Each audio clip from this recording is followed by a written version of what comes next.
Previously on Tales of the Voidfarer. You find yourself in the hold of a hammer ship. The ship passed into the phlogiston. Phlogiston is highly flammable. Some come here. My character is a Doar, who are little penguin people. My name's Marco. My name's Luckbeak. You're a groundling. I am. Good God, you were born yesterday, kid. Is there a problem here? My character is a Githyanki. You're Rav'nys, right? Yes. My name is Silence of Starlight. I am Sir Braddock Forthright. Did you two meet when she licked you? He turns. On his back is a silver Githyanki sword. Alright, I want his sword. What's the plan here? It might be better if three of us work together. Yeah, let's be friends. They throw in only the exact amount of rations that are needed, and there is an ogre. It's not enough! There is a teenage boy kind of brush past you. He doesn't eat the ration, he pushes it through a crack in the barrel. I'm going to approach. You're pretty sure it's a girl. Perception check on the barrel.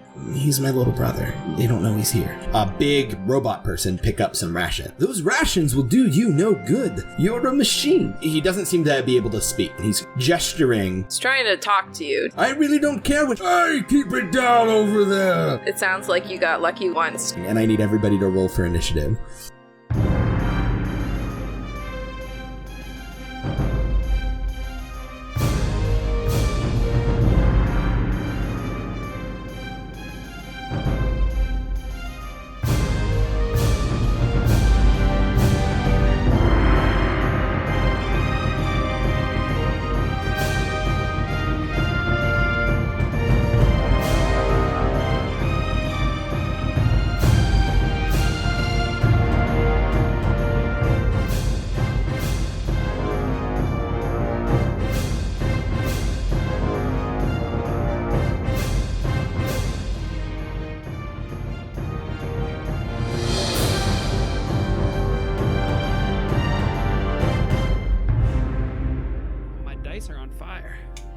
Alrighty. Did anybody get higher than a 20? I got a 23. The time I actually roll a Yeah, natural the time 20. you don't want a natural 20, yeah. 15 to 20? 16. Okay, Marco, what did you get? Lucky number 7. Nice. There's a lot of people in this hole. Oh, are we all fighting? I'm getting initiatives for bystanders. Okay. Just in case. Just gonna turn into a battle royal. Yeah. This is where you cue Ballroom Blitz on the soundtrack in the podcast. Grab the kids and let the meat grinder work itself out. Just eat the penguin upstairs. Yeet. Alrighty, Rav'nys, you are first. Woo. So, you are standing directly in front of Braddock, kind of in the middle of the hold. You have this forge standing next to you, close to where you were sitting originally. There's people on, cargo that's kind of in the middle of the hold, and they're dispersing because they see this ogre from the far corner starting to move forward. However, the girl that Marco spoke to is sitting on a barrel that's in this group of cargo in the middle of the hold. Shit, so she's gonna get hit if we start scrapping. She would be right in the middle of things, but Marco, you also know that the barrel that she's sitting on is also important. Yeah, I'm gonna jump on that whenever it's my turn. Got it. But Rav'nys, it is your turn. She is going to make one last appeal to Braddock. You really want to do this? You really want to fight me right now? You are challenging my honor. I would love nothing more. She's gonna swing. Do it. That is a 16. That is going to miss. Shit. As you swing, he kind of dodges to the side, and it glances off of his plate armor. That is not a great sign. Well, shit. Okay. The rest of our chances are very low. All right, so he's going to take a swing at you. She does not have her shield. Okay. He's swinging with his great sword. That is going to miss. He only got a 10, but he's going to swing it again.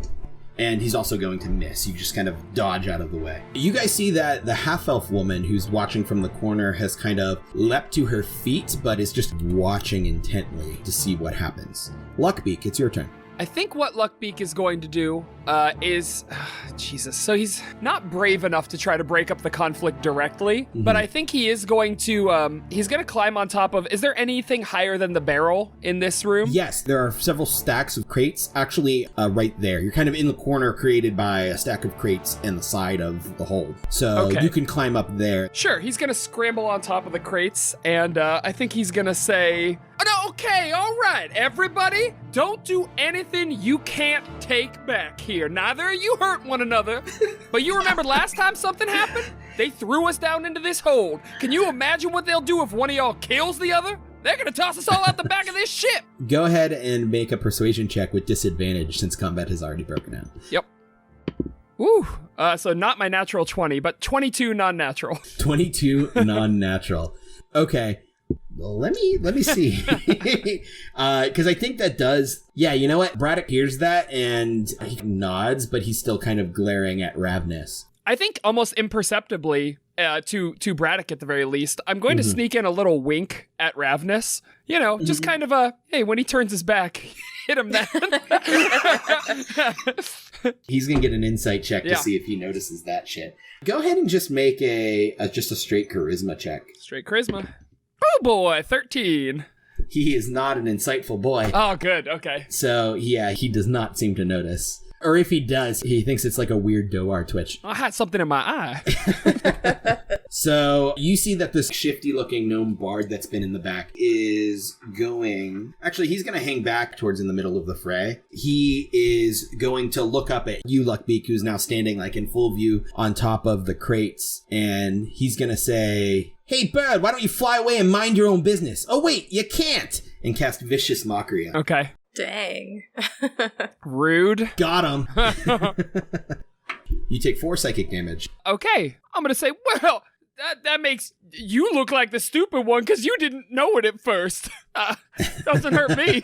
Okay, so it is now Silence's turn, and she, with like a manic grin on her face, is going to leap and jump off the shoulders of just a random human guy trying to press himself as far to the wall as he can to get out of the way of this fray. And she's going to leap off and somersault and land next to Braddock. She is going to attack with her short sword against Rav'nys, which is only going to be an 11 to hit. So that misses, and then she's going to attack again. Man, I'm rolling like shit. That is a 12. Keep it up, Nick.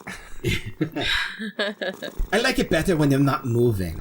At that, the Warforged is just going to try and leave the area with... like, he's big and intimidating, but he also has a handful of rations. So he's going to leave, but Braddock is going to actually take an attack of opportunity against him. I would like to think he's tiptoeing. I'm just gonna leave. Clank, clank, clank, clank, clank. Yeah, Braddock is gonna hit him, and he's gonna deal 10 slashing damage to this Warforged. Ouch. Rude. God, like, fucking Braddock's like the bastard love child of Zap Brannigan and Gaston. Yeah. Good. That was kind of his design. All right, so the orc that's the companion of this ogre is going to attempt to try and calm the ogre down. But the ogre, who is now clambering to his feet, is just not paying attention and is actually going to backhand his palm away and knock the orc to the side. And the ogre is going to lumber forward now, pushing his way past the crates that the girl that Marco was talking to is still sitting on. She's kind of in a panic, like she wants to run, but she knows that she can't abandon her brother. The ogre is going to stand there, and she's going to duck down to the side, and he's going to take a big wide swipe with his reach at Braddock. The ogre's actually going to pick up one of the barrels and just kind of slam it down on Braddock's head. And he deals 13 damage to Braddock. This completely takes Braddock by surprise as the barrel just shatters across his head, and he seems slightly dazed. Alrighty. So at that, the girl is going to dart out of the way of this ogre, but as she runs towards the back of the ship towards you guys, she makes eye contact with you, Marco. Do something! And Marco, it's your turn. All right, so Marco is going to run into the fray and essentially try to, like, tackle and roll the barrel out of the way. This is going to be interesting. All right, so you are on the far side of this fray. You're like right behind Rav'nys, and the barrel is right behind Braddock, between Braddock and this ogre. So you can kind of squeeze through between Rav'nys and this girl and get to the barrel. And that'll take half of your movement to get there. All right. But you'll have to make an athletics check to tackle this barrel over and try and maneuver it away. Oh, sweet shit. Like I said, this is going to be interesting. All right, here we go. Holy hell.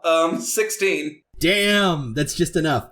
Okay, so as your action, You tackle this barrel and you basically use your momentum because you don't have strength. You use your momentum. My strength is -2. To hit the top of the barrel and knock it over.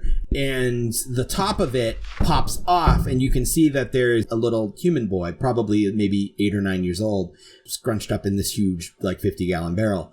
And there's not apples in it at all. It seems to like linens or something stuffed into the bottom. But it is now on its side, and you can use the rest of your movement to maybe move it back 5 feet, but there's really nowhere else for it to go. That's my goal, is try to get it away as quick as possible, all while saying just to the kid, sorry. Right. Is the kid in full view of the whole place now? No, the top of the barrel opened toward the wall, Got so it. there's like a line of people that are pressed up against the wall of the hold that can probably see, but the opening is away from you guys. Got it. So yes, I have tackled the barrel and I guess roll it 5 feet. So you move yourself back 5 feet, so you're in line with Rav'nys, and the barrel's in front of you, but the ogre is going to take an attack of opportunity as you move out of its reach. That's fair. 12 to hit. Yeah, that hits. And you take 13 bludgeoning damage as he hurls another small crate at you that bursts on your back right as you get back into position. Ugh. Yeah, that wasn't fun for anybody. Maybe the ogre. By now, people are pushing their way towards the back of the ship. The Dragonborn you were talking to earlier is very quickly exiting the immediate area, and a bunch of people that are along the walls are kind of filing out as well, giving you guys a little bit more breathing space. That half-orc that was sleeping against the side of the hold is still sleeping. Jesus, did someone cast sleep on him? In fact, where he's at, he's actually like kind of leaning across barrels, and Silence is standing like right on top of him. Rav'nys, we're back to the top with you. All right. She's going to take another swing at Braddock. That is an unnatural 20. Nice. That hits him. All right. 7 damage. Is it an action to draw my shield? No, you get 1 interact with item use for free as like part of your movement. And since you're not moving anywhere, yeah, you can just do it. You get like 1 interact with item per round. Cool. So she's going to draw her shield as well. So that bumps your AC up to 17. Yep. Sweet. Braddock is now being assailed from both sides because he has a huge ass ogre that is very unhappy with him, interrupting his honorable battle. Add 2 to that damage. 2 to the damage? Sure. I miscalculated. Math is hard. It's okay. Yeah. Yeah, so Braddock, now seeing that he has a huge ogre that is clambering over cargo coming up right up his ass, he is going to step 5 feet to the side, kind of like over top of the barrel that has the kid in it. You know what? Yeah. He doesn't know that there's a kid in the barrel. He's actually going to kick the barrel out of the way, and it's going to roll closer to the ogre, and he's going to stand in that space. Marco is not happy with this. And he's going to turn to face the ogre. Come at me, foul beast! And he's going to hold his action for when the ogre steps into his range. All right, so that half-elven woman who's kind of watching the fray is going to step a little bit closer, but still not taking any action, still just kind of observing, seeing what happens next. Luckbeak, it's your turn. So, how far is the hold door? The hold doors are on the far side of the ogre. So, let's see, you're 5, 10, 15, 20, 25, 30, 35. You are 40 feet away from where you're standing. Okay. You are only like 15 feet from the aft end of the hold. Yeah. So I'm going to kind of carefully get down off of these boxes and go as quickly as I can over to the below where the doors are. I probably won't be able to make it all the way. But what I'm going to do in the meantime is I'm going to pull my crossbow out and I'm going to take a shot at the doors. And while I do that, I'm going to yell, "Hey! You gotta help us! The Braddock's gone crazy! He's trying to kill us all down here!" Okay. I'm doing that with an eye towards trying to get Braddock to get somebody down here and to get Braddock to be distracted, and I'm sort of using my my help action. Okay, yeah. The way I'm going to rule that is go ahead and make a we'll say a persuasion check. We're going to do that against like Braddock's insight, sure. And if he fails, then he's going to be distracted. Cool. So 21. Yeah, he actually can't hit that at all. So he's going to go, "What? That's not what happened. That's not what." He's just flustered. Okay. That's not what's happening at all. Go ahead and make an attack roll with your crossbow bolt. Sure. Now that's something I am bad at. Let's say 9. Yes. Okay, so what kind of has to happen is the fray is kind of expanded to fill the entire width of the hold. So you have to run along barrels that are along the port side of the hold, over top of the sleeping half-orc, and right past Silence, who's going to take a swipe at you. She's going to hit with a 16. Yes, she will. So her stats are in a completely different book. If I were a better DM, I would have printed out these stat blocks and had them all in one convenient location. But alas, I am not. Yeah, so she's actually just swiping at you with her offhand, which is her claws. So she only does 2 slashing damage. Okay. Where are you going, little bird friend? I'm not done playing. And you kind of trip as she hits you and sends your crossbow bolt flying. And it hits the wall like 6 inches to the left of the door. Okay. Oh, and you end up right next to the bard. Oh, wonderful. All right. And it is his turn. And he's going to smile very mischievously at you. And he's going to swing his short sword at you. Oh, my God. And that's an 18 on the die, so that's going to be a 22 to hit. So that's 5 piercing damage. Jesus. And you actually see his eyes go dark for a second, and you take an extra 5 psychic damage. Good Lord. I am more than bloodied. And he smiles at you devilishly. He has yellow teeth, and one of them is missing. What the hell did I do to you? To be honest, you're just an easy target. It is Starlight's turn. She is kind of still laughing, just having like way too much fun now, having something to fight. And she is going to attack Rav'nys. 21 to hit, which hits. Yep. So you take 6 slashing damage. Ow. And then she's going to leap 5 feet closer next to you. She was diagonal to you, and she's going to step up and make another attack with a flourish. But that one is going to miss because it's only a 14. All right. The Warforged is now completely out of the fray, having moved completely to the back where there's now a bunch of passengers that are huddling for safety at the very aft end of the ship. The orc, who is still kind of in a daze from his ogre friend disregarding him and pushing him sideways, is going to push his way along the side of the ship. Oh, don't hurt him. He's just under a lot of pressure. He doesn't like confined spaces. And he's trying to plead with Braddock, who is laughing. Another target to challenge my bravery. Like, completely disregarding what this orc is saying to him. Marco, it's your turn. I would like to ask a question before I do anything else. I would like to give you an answer. If I conjured a small flame, would that be enough to blow the ship half to hell? Yes. Okay. Hooray! That's good Game to know. over! I would recommend not doing that. I do have the ability to do that, Mm-hmm. so I want to keep that in mind. But I'm not going to do that this round. We're going to see how the next rounds go. But I first must protect this child who has apparently been knocked back to the ogre. So I'm going to look to the ogre, and I'm going to say, hey, big guy, what do you call a sleeping mage? A dead mage. A snorcerer. I'm going to cast Tasha's Hideous Laughter on him. Dear God. Okay, so I actually forgot the ogre's turn. So he did step forward, but I'm going to wait. Since I forgot, if he fails the save, then he just is going to lose his round of attacks because I forgot that he was angry and wanted to hit things. Regardless, he laughs. Right. Because I love that spell. But he needs to make a wisdom saving throw. Alrighty, that's probably not going to be very good. Oh, I didn't roll terribly.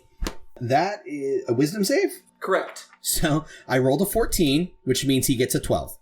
Yep. He just beat it. Oh, he got 12? You 12. say he went down to 12? Then he loses, because my save is 13. Damn! Yes! So as you say the punchline, he goes, that's...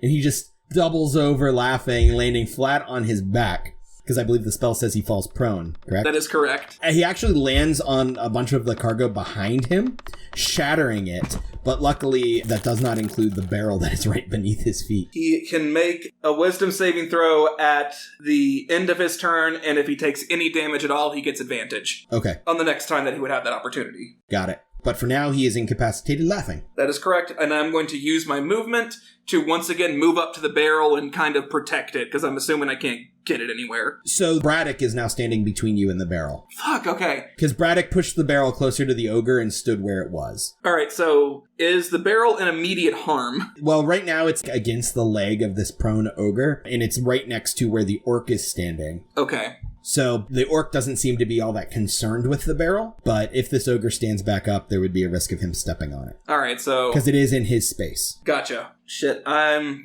Could I make it to the barrel if I provoke an attack of opportunity? So you can get next to the barrel. So what you would be doing is if you squeeze between Rav'nys and Braddock, you could get into a space directly next to the ogre, and you'd be like diagonally right next to where the barrel is. Would I provoke an AOO? No, you would be moving into the ogre's reach, and you only provoke when you leave it. Then I'm going to do that. So yeah, you squeeze between Rav'nys and Braddock. Braddock, who is now turned away from Rav'nys and is now addressing this ogre and the orc that have just approached, seeing them as the more glorious foes. Ooh. You step up next to Braddock, right next to the feet of this prone ogre. Can Braddock see me, though? Yeah, he's aware that you're there. Okay, I want to make sure that that's also happening. Cool. All right, it is Rav'nys' turn. Next time I do fucky shit. It is Rav'nys' turn. So she is going to swing again. She's going to swing at Braddock, I think. She's going to ignore Starlight in front of her and go for Braddock. You have advantage because Luckbeak distracted him. You're welcome. Nice. That is going to be an 18. That is going to just meet his AC and hit him. Nice. 10 damage. Big hit. Yep. Ouch. And she's just gonna glare at Starlight. It is dishonorable to attack a man from behind. Yeah, well, it's also dishonorable to steal. It is his turn. And he's going to attack the prone ogre. So he has advantage on that attack. He gets a natural 20. Oh no. As this ogre is just like laughing uncontrollably. We're gonna get people killed over snacks. Yep. Over snacks. Worst road trip ever. I think you mean best road trip ever. We stopped for snacks and then people died. 18 slashing damage against the ogre. And he gets 2 attacks? Just plunges. Yeah, you know what? He does get 2 attacks. So that was the first attack. I'm just trying to clear this battlefield out. Wait, he got 18 on the first one? He got a natural 20 on the first one. Oh, I thought you meant damage for a second. Oh, no. Like, 18 damage on the first attack because he crit. He crit. Okay. I was worried for a second. So then he does hit on the second one, dealing an additional 10 damage. Oh, As he just kind of turns the point of his silver Githyanki greatsword downward and plunges it into the gut of this ogre, who's laughing. And then Braddock pulls it back out and plunges it down again. And the orc is going to say, "What's wrong with you? He was just..." Appalled that Braddock would do this. Luckbeak, you are standing right next to this nasty-looking gnome on your way to the door. And now you see that there's a bunch of the other passengers, a group of 5 of them that kind of were clustered into the corner, getting away from this ogre, have now moved in front of the door and are banging on it. In front of the double doors? Yeah. Okay. So I am going to...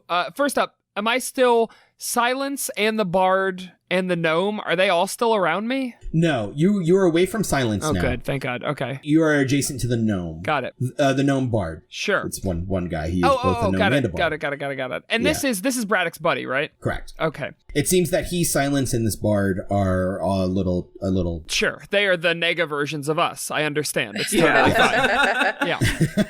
Very much so. It's Zap Brannigan, Draco Malfoy, and Gary Oak. Oh, okay. I'm going to use my cunning action to disengage as a bonus action, so I don't get an attack of opportunity. And to add the flavor to that, of course, is that like I am just like backing away with my hands up slowly, like I do not want any trouble from you. And then as soon as I am far enough away where I wouldn't provoke an attack of opportunity, I am just like blitzing for the biggest group. Oh yeah, absolutely. Whoop whoop. I'm 3 stooging away until I hit the biggest group of people, which is probably over by the doors. That is correct. Yeah, and I'm just kind of burying myself in that group. I'm small, so I can wedge in through their legs, and I'm getting as much cover as I can because I'm terrified of dying. You can do that. You have half cover between the legs of 6 individuals. Perfect. There's 5 in front of the door, and then there was the one dwarven woman who you saw like sketching earlier who's over next to this group as well. Sure. I'm going to help them pound on this damn door. Yeah, you start banging on the door. Before I was fake concerned about Brannigan killing us all, but now I am very concerned. All right, so it is Starlight's turn. She is going to attack Rav'nys. She can certainly try. She can and she will. That's going to be a 17 to hit, which it meets your AC. So that is 6 slashing damage. All right. And then she's going to swing it again and just barely miss with a 16. Ha. It's the orc's turn. Seeing Braddock attack his vulnerable prone ogre friend, regardless of who instigated this, the orc is going to attack Braddock. Nope, he's going to miss like a chump. And the ogre gets a saving throw. What's my DC to beat, Tanner? DC is 13. He rolls a 14, but he has a -2. So he fails again. So he continues to be laughing on the floor. All right, and now, Marco, it is your turn. Can I get the barrel out of harm's way? Yes. Yeah, I'll say you can do that. You're basically reaching into the ogre's square. You can actually see that the kid is trying to clamber out of the barrel now. You could probably grab him and kind of pull him into your space if you want to. Yeah, I'm going to grab the kid, pull him into my space. Yeah, that's going to be your action to do that, though. Oh, okay, that's fair then, that's fair. I look at Braddock, and I'm going to say to him, stop this right now or I cast Flaming Sphere right where you're standing. Fuck. Make an intimidation check with advantage. Whew. All right, with advantage of 17. He looks at you, looks at the kid, and sees you holding your hand, like threatening, like you're gonna cast a spell. Let's not get crazy here. I was only defending these innocent people from this hulking brute. Everybody stop fighting, or I cast Flaming Sphere, I blow a hole in the ship, and we all see how this ends. But I guarantee you, Braddock, are going to be nothing but paste. That definitely stops everyone from panicking. Okay, so you definitely talked Braddock down, but I want you to make a persuasion check to the room. All right, that's a fair assessment. Non-natural 20. Yeah, if you're bluffing, they're not gonna risk it. Braddock and Starlight, they don't drop their weapons, but they drop their aggressive stance. And Starlight goes, we're just having a little fun. No need to get crazy. Personally, I'm banking on the fact that Braddock loves himself too much to know I'm bluffing. That is a pretty safe bet. And Braddock definitely seems like he's not going to risk this. He lowers his sword. So let's all just be cool and go back to the way we were doing things. Rav'nys is gonna just sheath her sword. Braddock is going to step back up away from the ogre, who's still laughing hysterically on the floor. Marco, as you kind of look around, you see that this half-elven woman who's kind of watching the whole fray from the edges kind of makes eye contact with you, and she smiles and nods. Marco's a little too hurt right now to kind of give a playful nod back, but he's just gonna, breathing heavily, nod and then, take the kid back over to his sister. With that, the combat is pretty much over. The orc's gonna eventually stop laughing. What happened? You kind of look around and... Why do I hurt? The momentum of his anger now, completely ceased. He kind of, gives up his rampage, nursing his horrible gut wound from Braddock's sword. He kind of pulls himself up into a sitting position and inches over to the side next to his orc friend, pats him on the shoulder and goes, "It's okay, Gakrok. Everyone has tantrums." Oh, Gakrok. At that, the doors in front of you, Luckbeak, open. And you see a guard basically standing there, and he has blue livery with what you would know as the symbol of the Salvagers Guild standing there. He goes, "What the blazes is going on here?" Oh, thank God. You gotta help us. The three of them started going nuts and started taking out their aggression on not getting enough rations on all of us. Hey, shut your beak and back up away from the door. Everybody back up from the door. I don't want any trouble. All right. This man and 3 others kind of walk into the room and kind of assess the situation, and seeing that it is already kind of de-escalated and there's a bunch of ogre blood on the ground and an ogre sitting there nursing his wounds, and Braddock kind of also nursing his wounds a little bit and looking a little like his ego took a little bit of a hit. Now, who's gonna tell me what the bloody fuck just happened? I mean, I tried, but if you're... doesn't matter to me. Are you ready to hear it now? Are you ready to fucking... I just asked you. Well, number one, we could use a guard inside the doors instead of outside the doors. They did walk in. Well, when you guys move away from the door, I mean, permanently. Yeah. I mean, instead of having somebody watching all of us from the outside, that seems to be the worst way to go about things. So let me humbly request, as not your prisoner, but your passenger, that you put somebody inside here from now on. Now, secondly, we thought you were responsible enough to govern yourselves in here, but perhaps we were wrong. Well, apparently you were. So, Tabaxi, brig. Gnome, brig. Human, brig. That's the long and short of it if you want the rundown.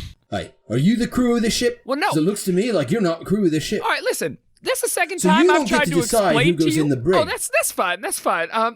Listen, I'm done explaining to you what happened. You want it, you get it from somebody else.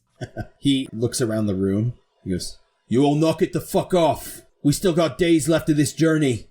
Observes the room one last glance and leaves. And you hear the door lock again. Sure.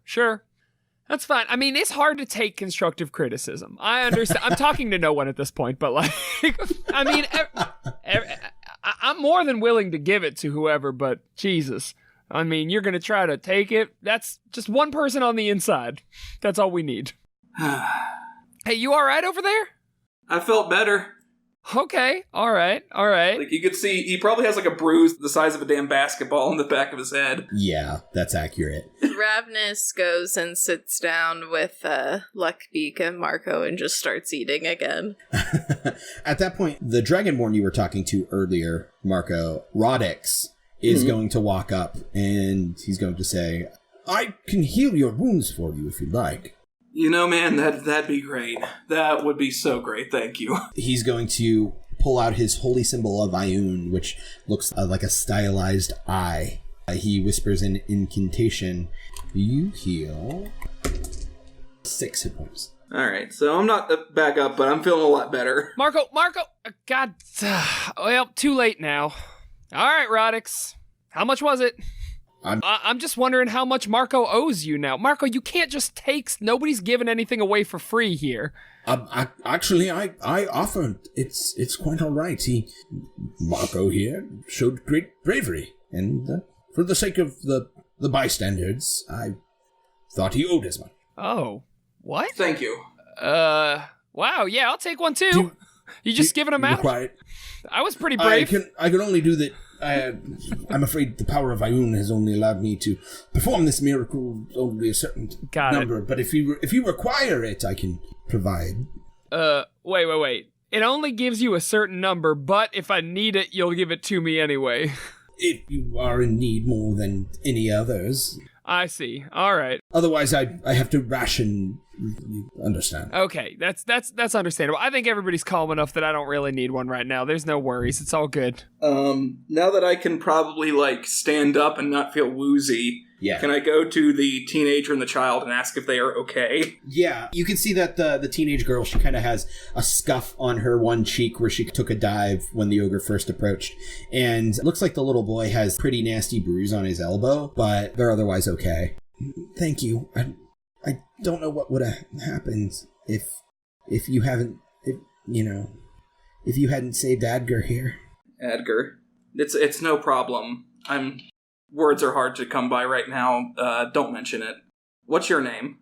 My name is Riley. All right, Riley and Adgar, watch out for yourselves. If you need anything whenever we get to where we're going, maybe we can work something out. All right. He's gonna go back to his friends. What was that kid doing in a barrel? Apparently he was too young to make the voyage, so his, sister over there smuggled him on. I figured it out about 10 minutes ago, and he was going to be crushed by the ogre, so I couldn't let that happen, and, well, here we are. Damn. I wasn't much older than him when I started riding ships. I don't know what he's hiding in a barrel for. I didn't have to do that ever. Well, if I may, it sounds like the people above deck are a bunch of pricks. If I want to put this in scholarly terms. They certainly are, a voice says from behind you, and you look and you see this half-elf that was kind of observing from the fringes of the combat. She's dark-skinned. You see her faint, just slightly pointed ears, and she has got very dark auburn hair that is wild but pulled back with beads in it in certain places. And she wears a long leather overcoat that hangs in tails that go about just above her calves. The Salvagers Guild are and always have been a bunch of pricks.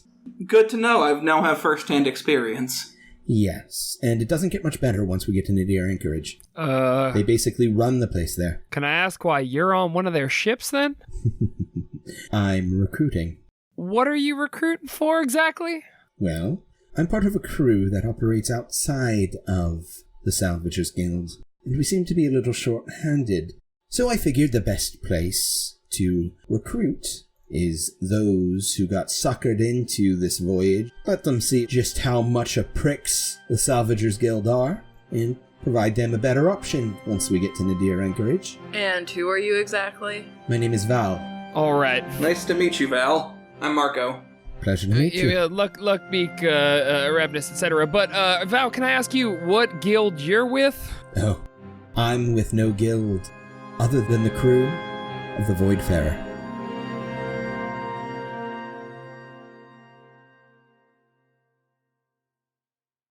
Hey there, Nick here, your speaker of words, your master of dungeons. Thanks for listening to Tales of the Voidfarer Episode 2. That means we didn't scare you away the first episode. Unless, of course, you skipped it, in which case I'm sure you're very confused, and I would apologize, but you did this to yourself.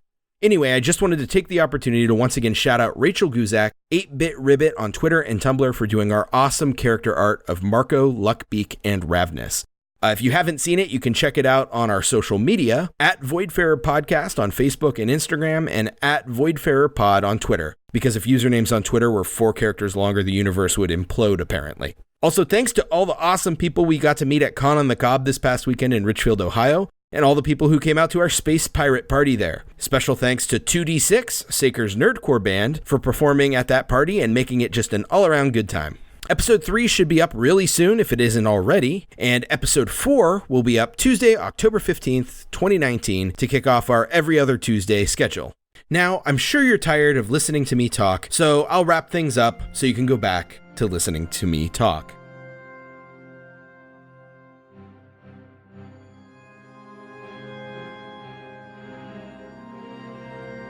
So we left off with you guys standing there, having just met Val, and everything is settling back down from the scuffle that just happened on board. At that moment, the girl that you were talking to, Marco, comes up to you. If you recall, her name is Riley.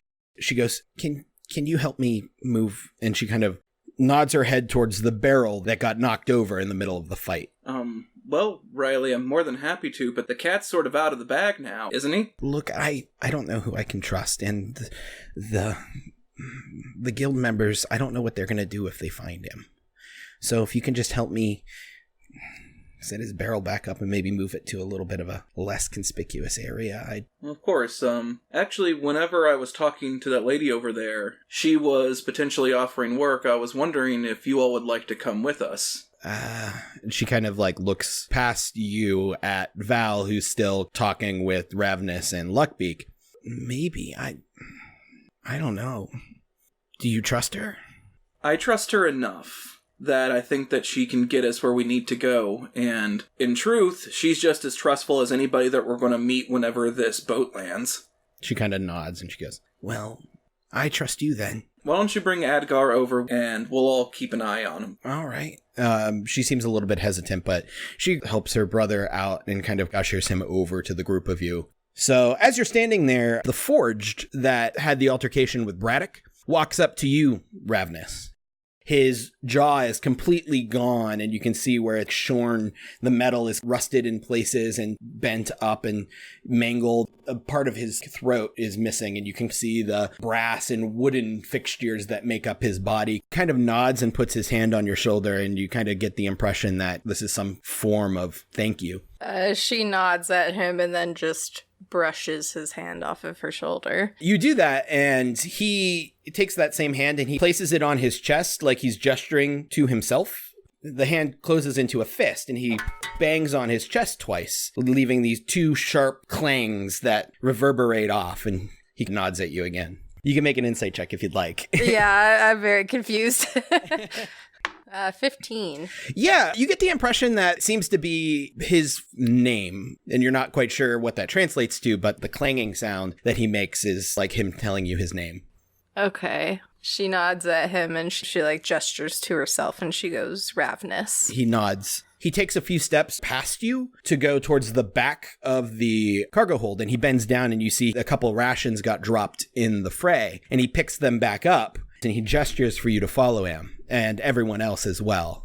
She follows him. So yeah, he walks around this large stack of crates. It almost forms like a second little room in the back where there's more passengers. And he walks over to a family of 5 gnomes. There's one who looks very, very old, and he also looks sick. And he's laying there, has a large bulbous gnome nose and this kind of brustly white mutton chops that climb up the side of his head and then curl around the back of his head, leaving a shiny bald dome on top of his head. And he seems to just be like almost completely out of it. You see him sweating. And he's tended to by a female gnome who seems like the oldest of the rest of the group, but still very young in comparison. A youngish adult. You see that she's wearing like kind of worker's clothes and she has tools on a belt. There's 2 other female gnomes that seem younger and they're identical. They appear to be twins. And then there's the youngest, a very young adult, a male gnome. And he doesn't seem like he's doing too hot either. He seems like he's sick, but not nearly as sick as the older one. This forge walks up to them and kneels down and offers all of the rations he collected to this family. The oldest gnome, the one who's tending to the old man, Clanks, thank you. I don't know what we would do without you. This warforged, who you heard referred to as Clanks, stands there and he moves his body a little bit and there's clicking and whirring sounds. And this gnome nods like she understands what he's saying. And she goes, "They what?" And turns to look at you. You helped him out? How do you understand him? Oh, well, you see, I have a way with machines, tinkering and the like. I create all sorts of things. Really everything I can think of. It's kind of my specialty. I learned it from my pa here. And she gestures down to the old sick gnome. So I sort of have a way with machines. I can kind of talk to them. It's not really like speaking, but I kind of understand what's going on with them. I can tell you what's wrong with something just by kind of listening and observing it. And it's a skill that has come in quite handy with our new friend here. Now, you haven't fixed his jaw yet? I only just met him on this voyage. I see. You think any old piece of metal would do, correct?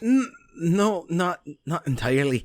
You see, the Forged as a people come from a very unique source, and they're not created the same way that other constructs are created.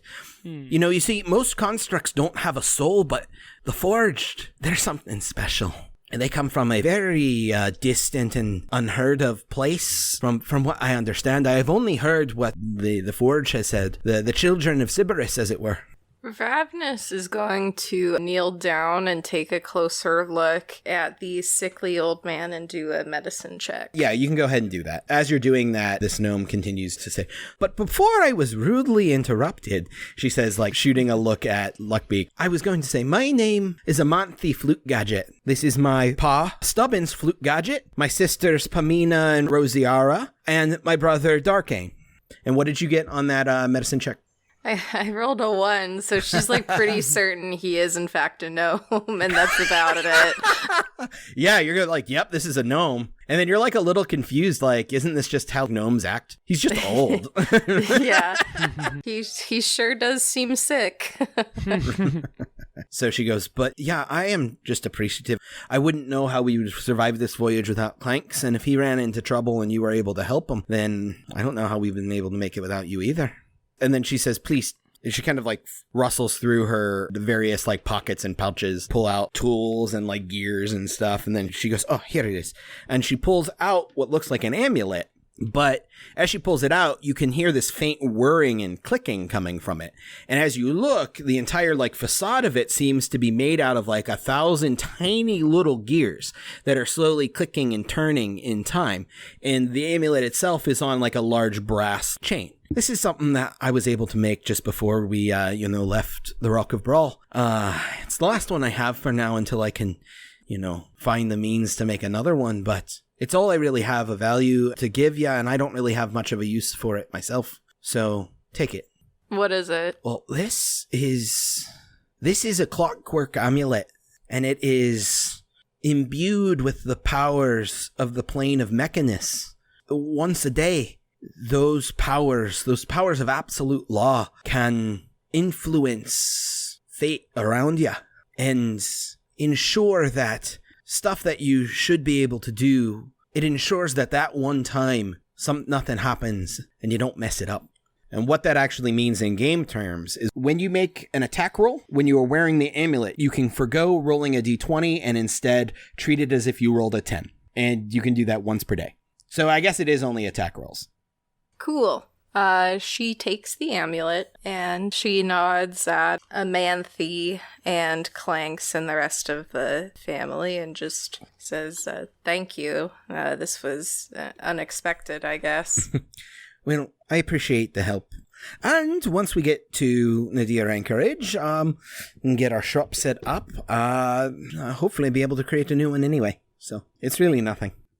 And then she just puts the amulet on because she doesn't know what else to say. I don't know what to do with my hands. Yeah. Amanthe looks past Rav'nys and to the rest of you, and she goes, "Oh, and I don't believe I got any of your names. Did you help as well?" Oh, yeah. I'm Marco Astorio. I'm a scholar. I guess I did help in that situation. I might have made a few enemies in the process, but... Well, don't we all? To achieve anything, we sometimes end up stepping on toes. I know that more than most. She kind of laughs nervously, but she says, "Well, I'm afraid I only had the one amulet, so I suppose you have to share?" Oh, sure. I mean, I'll take it on Mondays and Wednesdays, and I think Marco can have it Tuesdays, Thursdays. Sunday we'll split it, of course. Nice to meet you, by the way. I'm Luckbeak Humboldt, and I am a humble merchant like yourself. Now tell me, what do you sell? Oh, well, like I said, I a tinkerer, like my pa here, and we focus in the creation of mechanical, intricate items, sometimes imbued with magic, such artificing and tinkering, as it were. Kind of dabble in anything and everything, whatever strikes my fancy, wherever inspiration comes. Oh, I don't mean to interrupt, but Marco pulls out his wooden box with strange symbols on it.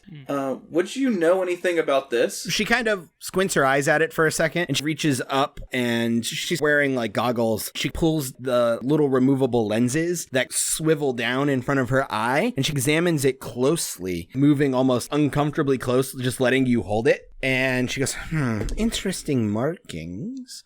Perhaps imbued with magic, and she kind of waves her hand slightly. No, not entirely. Seems to be some sort of script, but I'm afraid I'm not a linguist or any sort of expert in glyphs, so I can't really make heads or tails of it, I'm sorry. Oh, that's okay. I appreciate you trying. No worries, I'm always a fan of a mystery. Turning back to you, Luckbeak, she says, so... We actually were friends with a Doar merchant back on the Rock of Brawl. He has since moved out here. He was actually helping us getting established, doing a little bit of the legwork so that we have a premise to move into when we arrive. I see. And what was his name? His name is Zeke Dooley. Zeke Dooley. Well, I will have to meet this Zeke Dooley. Sounds like an upstanding gentleman if he is a Doar. Oh, yes, he is. He's a longtime family friend. Him and my father go way back. I see. All right, very good. Yeah, he's a business owner, and he has other Doar in his employ. I see, all right. I will have to make conversation with him. His bodyguards aren't the friendliest or the most talkative. I think they'd prefer I shut up most of the time whenever I've met them. But Zeke's a good guy. That's very interesting. A Doar that can afford and has need of bodyguards. Well, he must be doing quite well for himself, is he not? I believe so. Wow, all right. I certainly must get to know him then. He certainly gives off that impression at the very least. Well, you know what? Even if Doars aren't doing so well, we're very good at giving off the impression, I must say. She kind of laughs a little. I appreciate your help, but I think my father needs his rest for the time being. But thank you again, and, well, especially since I didn't have something for everyone, if you ever need anything once we get set up at Nadir, then... stop on by and I can see what I can do for you. Well, we certainly will. Thank you very much for your hospitality. Yes, thank you. Bye. My pleasure. The rest of the journey goes rather uneventfully. After this whole kerfuffle in the cargo hold happens, it appears that the guild crew members have been taking a little bit more precautions to make sure nothing like that breaks out again, which has the benefit of working, but at the downside of the guards being basically a constant and very surly and annoying presence. After what feels like a week, you are basically interrupted by a handful of the crew coming into the hold, and they just say, "All right, everyone, up on the decks. We have to start prepping the cargo. The captain doesn't want to spend more than an hour at the docks. So everybody up on deck." They start filing you out of the cargo hold up onto the deck. Yep. And they tell you where to stand, lining you guys all up in like a rough 2 or 3 person wide line in the very center of the deck, leaving plenty of room around you for the crew members to work as they get ready to arrive at their destination. You haven't gotten a good look outside of the ship since you were on this voyage, and the light, multicolored haze of the phlogiston that is ever present in the cargo hold doesn't do the expanse of the phlogiston justice, because when you step out onto the deck, that haze turns into an endless sea of swirling rainbow all around. Wow. Swirling phlogiston all around you, zipping at different speeds, and it's awe-inspiring. You're looking around off the side of the ship, and you turn towards the bow, and you can see there is a dark mass in the haze, and it grows darker and darker and bigger and wider. It just appears like this black barrier that is growing closer and closer to you, and it is so expansive that you can't see the edges. It just goes until it fades off into the haze of the phlogiston. And you guys would know this is the exterior of a crystal sphere. So massive, in fact, that it doesn't look like a sphere. It looks like a flat wall that just exists. It makes you feel minuscule. You see what you can only guess is the captain of this ship stride out onto the aft castle. He looks human-ish, but not entirely. But as he kind of looks up, observing this black mass coming, he puts up his hand and makes a gesture. You see a short male dwarf, but skinny for a dwarf, like still kind of broad-shouldered, but almost looks emaciated with a little bit of a hunched back, walks out onto the deck with a thick, heavy tome under his arm, and he walks past you guys up to the forecastle of the ship. Is Marco kind of understanding what's going on right now? Would he have a decent idea from what he studied before? Go ahead and make an Arcana check. That would be a 22. Yeah, you know exactly what he's doing because it is outlined in your book, Sailing the Sea of Stars. You're pretty sure this dwarf is a wizard, and he is going to perform a powerful magical ritual that's going to open a portal that would allow you guys to leave the phlogiston and enter this crystal sphere. So the crew is talking about having to unload cargo? I mean, would they be unloading it here at the edge of the crystal sphere? No, but you get the impression that your destination isn't that far beyond the crystal sphere. Okay. Marco is just going to stare at everything awestruck. Yeah. So you see this wizard as he stands up and he kind of like rolls back the sleeves of his robe. You see him begin gesturing in huge circular motions with his hands. You hear him speaking an enchantment. You can't quite hear it from this distance, but you can just kind of make out the cadences and the tone. Arcane energy begins crackling from his hands, and he begins drawing a glyph in the air, connecting points, creating this intricate symmetrical sigil hanging in the air. When he does this, his hands begin to glow brighter and brighter, and then with both hands like together, palms out, he pushes at arm's length directly in front of him in the center of the sigil. You see on the crystal sphere itself, lines begin to form, creating the same sigil, but on a gargantuan scale. When the lines form, the center, which almost looks like an octagon, the way the lines are connecting, is black. And it's still black, but you realize that it's a slightly different shade, and you can now see there's depth, and you can see 2 tiny pinpricks of light. One yellow and one cooler, one blue. The ship begins to move forward. You just watch as this massive wall grows larger and larger and then overtakes you as the ship flies through the center of this massive glyph. And you look and see the lines of arcane energy glowing along the edges of this portal move overhead and then behind you. And you're kind of like left in this perfectly black void for a moment. Then you can slowly make out the slight difference in the black coloration of the substance around you and the black void of Kraatspace.